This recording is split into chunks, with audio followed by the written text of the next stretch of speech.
দাদা আপনার প্লেট কোথায়? নাই? তাহলে আবার নেন, এই যে গাছে তো। দাদা কি অবস্থা, প্রসাদ নিতেছেন? এই যে আরো প্রসাদ আছে, আরো নেন। বৌদি কি কয়বার খাইলেন? 4 বার মাত্র। তোমার প্লেট কোথায়? মিতা বৌদি আপনার প্লেট খালি। এটা পঞ্চমবার শিলা বৌদির প্লেট এখনো ভরা। পঞ্চমবার শেষ হইতাছে আর এটা ষষ্ঠবার। না খাইতে না খাইতে মোটা হয়ে গেল।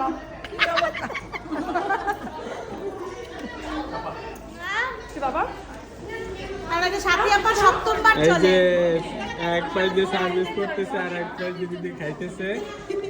থ্যাংক ইউ খাচ্ছে কি রকম খাওয়া দেখতে পাচ্ছেন হাতের? আমি মাখছি বাবা। ওদি যার শেষ হয়ে গেছে যেখানে অপুরন্ত প্রসাদ আছে এখন। না ইয়েরা ইয়ের মা নন দিদা বলি আমি আবার লুচি তো করা বাজি না। আমি ওরকম বাজি আমার ছিল ওরকম